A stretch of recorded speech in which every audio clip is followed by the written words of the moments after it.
Omar was a poor miner who lived with his wife Suri and their two young children in a small mud and straw house. Though he possessed very little, he carried something far more precious than gold: unshakable faith.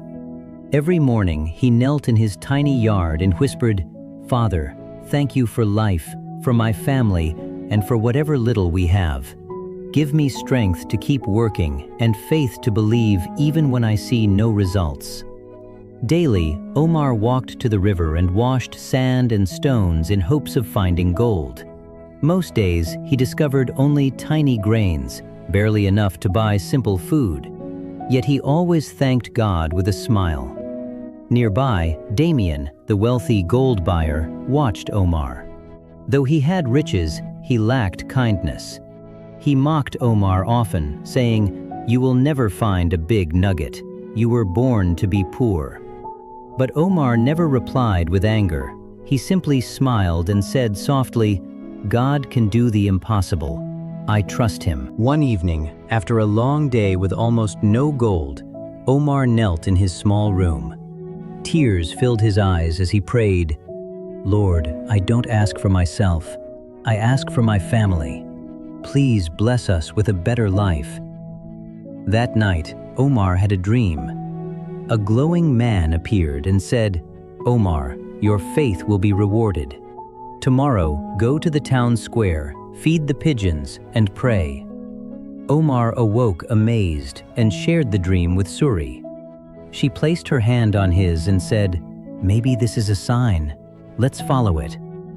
The next morning, Omar walked to the town square with a small bag of grain. On the way, he saw an old man looking weak and hungry.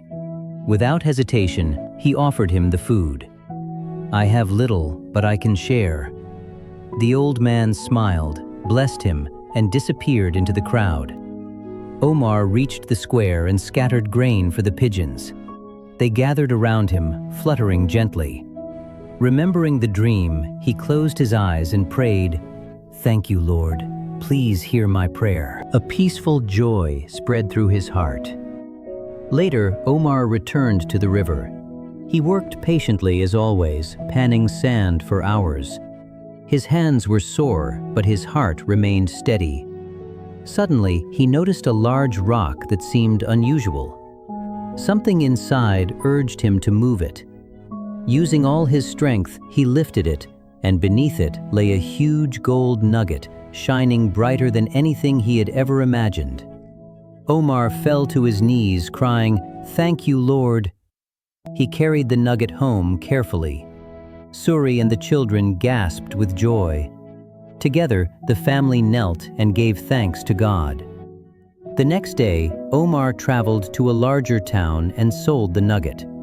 He gave part of the money to the poor, and with the rest, he started a small gold-buying business. Unlike Damien, Omar treated every miner with respect and honesty. Soon, people from everywhere came to him. Omar never forgot where he came from. Every morning he prayed, thanked God, worked with love, and lived with kindness. He learned that true richness isn't measured in gold, but in faith, compassion, and trust in God. Omar proved that even the humblest life, when guided by faith and compassion, can shine brighter than the richest treasure. Sometimes the greatest gold is the goodness we carry in our hearts.